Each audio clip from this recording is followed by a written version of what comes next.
Tak ada pacaran-pacaran tuh. Ketika bercampur baur wanita dan pria, namun tak ada niat, tak ada nafsu, hanya sebatas teman. Bagaimana hubungan pertemanan seperti ini Ustaz? Tak adanya. Mana pula tak bernafsu? Mana ada orang tak bernafsu? Anak-anak muda tak bernafsu. Kami yang tua-tuanya aja bernafsu. Mudah-mudahan tak ada bertanya tentang artis lagi. Trauma nampaknya bosan. Tidak. Saya mau menikah. Sebelum hari pernikahan saya tiba, Allah memberi saya cobaan hidup. Yang tadinya mapan, sekarang berputar 360. Biasa 180. Hingga kini nyaris tak memiliki apa-apa. Apa yang harus saya lakukan untuk menghadapi semua yang terjadi ini Pak Ustadz? Datanglah orang dililit utang menjumpai Nabi SAW. Ya Rasulullah, aku sudah putus asa. Kata Nabi, kau baca ini, Allahumma inni a'udzubika minal hammi wal azan wal ajzi wal kasal wal jubni wal bukhul wa dhal'indain wa ghalabatir rijal.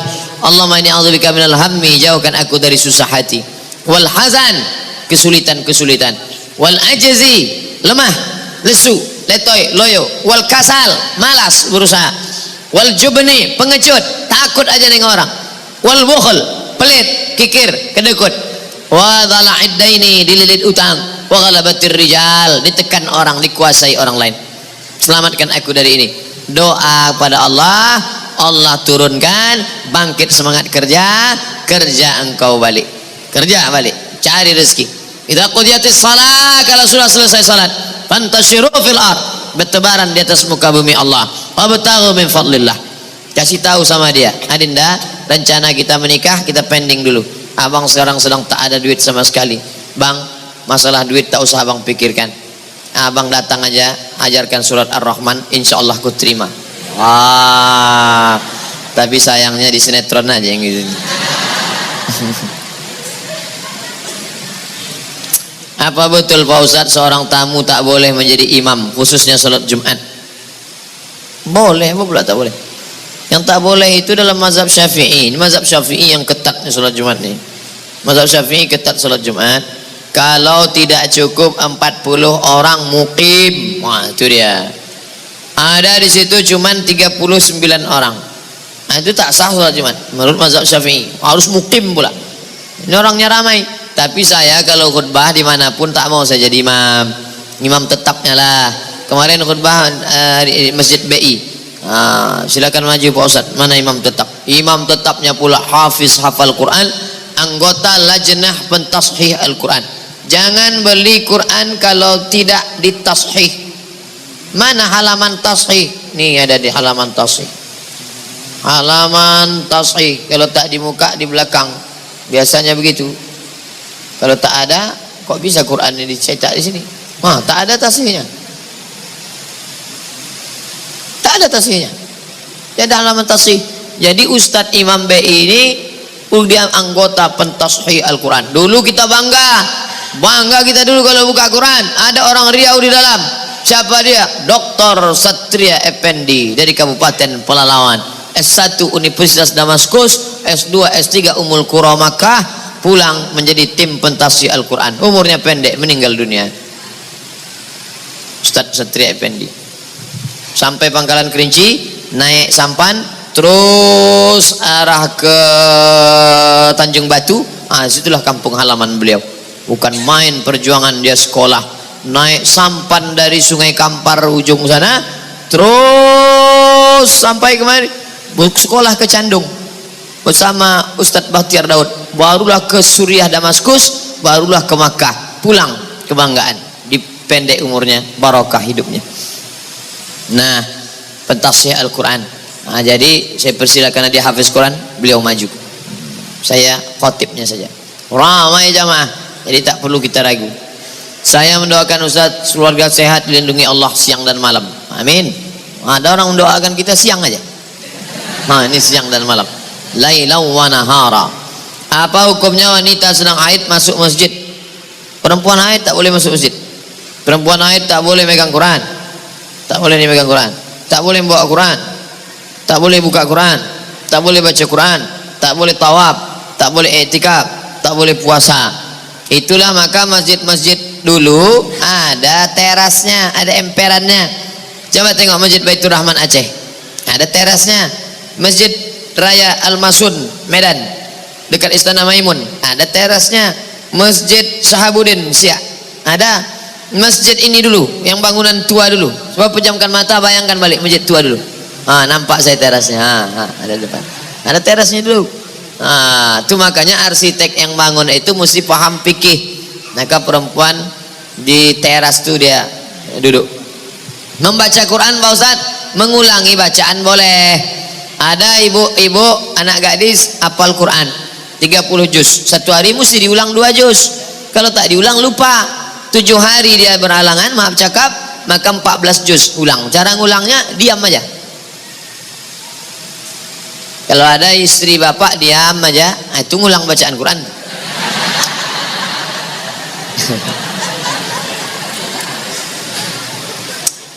Apakah hadis Ustadz kita menyembah Allah, sholat memakai pakaian putih seperti kain kapan kita masuk kubur?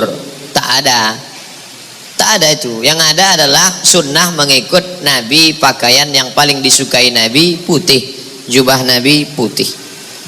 Kalau kita pakai pakaian putih cepat nampak kotornya, kita ganti.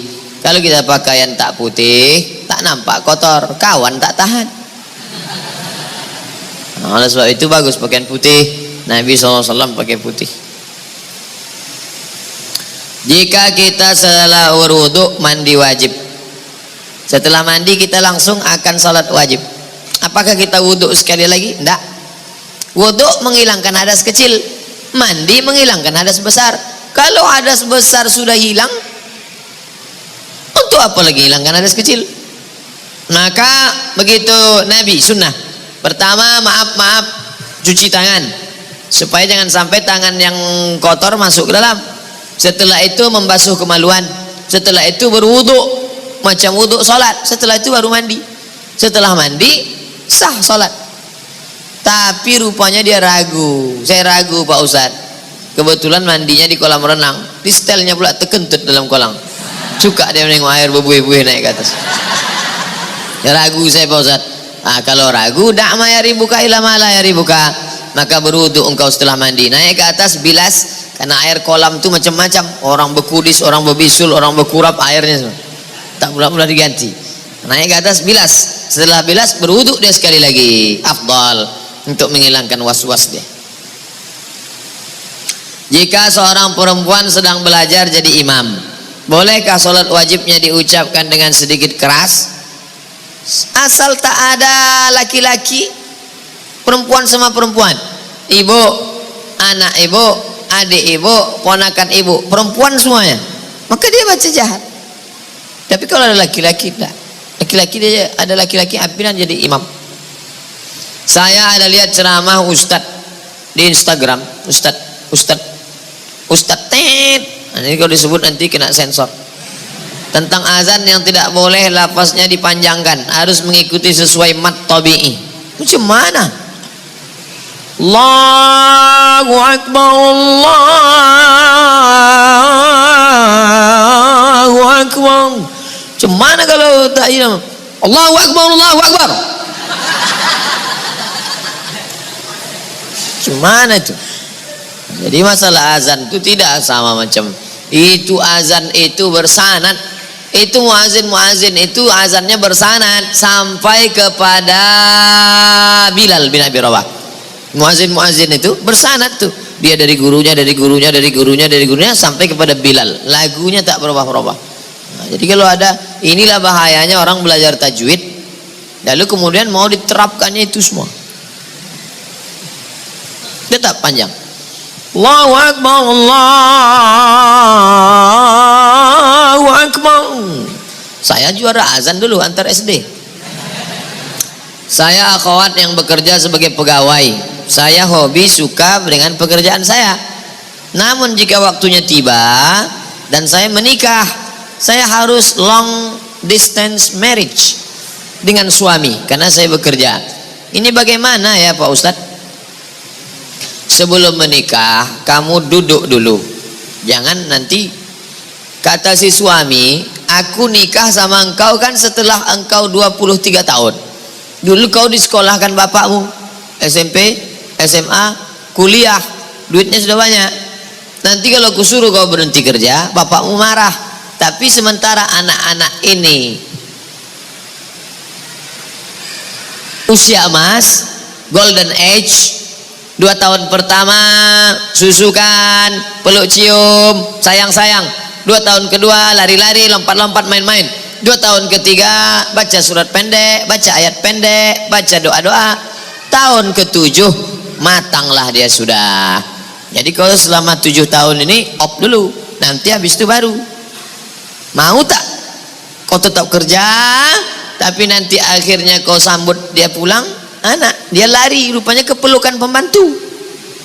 Wah, jangan sampai dia demam. Yang dipanggilnya demam bukan mama, mbok, mbok gitu. Mau tak?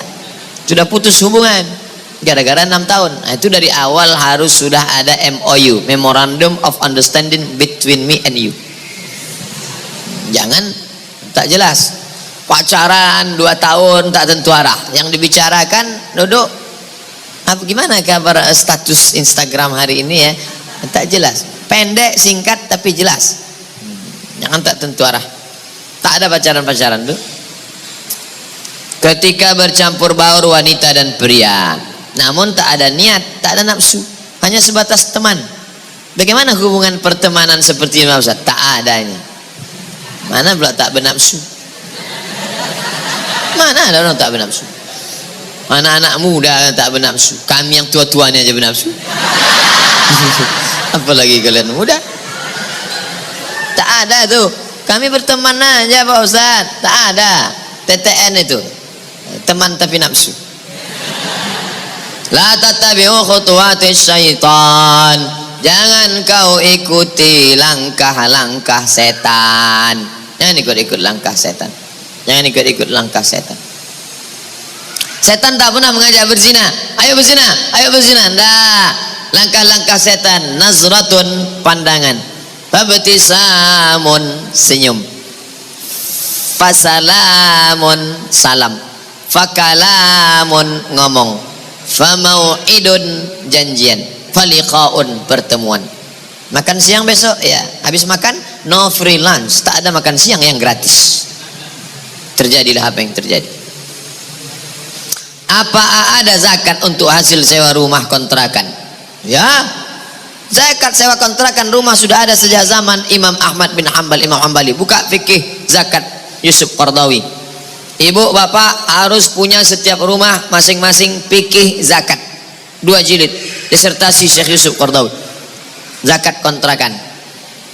Berapa kontrakan ibu yang di dekat UIR sana? Ada 100 pintu Pak Ustaz. Oh banyak. Pintunya aja 100 pintu, pakai keramik, pakai AC, kamar mandi dalam. Satu kamarnya berapa? 1 juta. 100 pintu 100 juta. Setiap bulan 100 juta. Berapa zakatnya? 2,5 juta. Keluarkan 2,5 juta. Kalau 1 M Pak Ustaz 25 juta. Ada jamaah Ustadz Somad kemarin saya keluarkan 25 juta. 25 juta berarti harta bapak 1 M. Enggak, pendapatan saya cuma 300. Oh bapak salah hitung. Mestinya kalau 300 7,5 juta. 7,5 juta. Kenapa dikeluarkan 25? Saya mau mancing Pak Ustadz. Mudah-mudahan saya keluarkan 25 dapat 1 M tahun depan. Dipancingnya Allah Subhanahu wa taala. Apakah Sayyidatuna Aisyah, apakah Aisyah itu memakai cadar? Apakah istri-istri Nabi itu? Ya.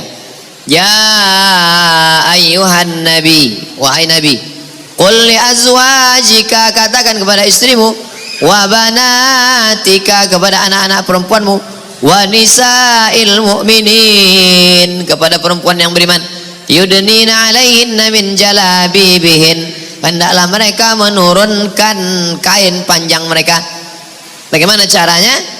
Ditarik kain panjang, tertutup mata kiri, yang terbuka mata kanan waktu mau keluar rumah. Begitu mereka zaman dulu. Hampir 20 hadis yang menyebutkan mereka menutup muka. Yang nampak cuma mata, menutup muka.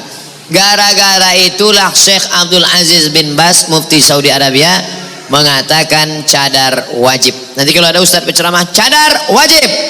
Gara-gara hadis banyak tentang menutup wajah.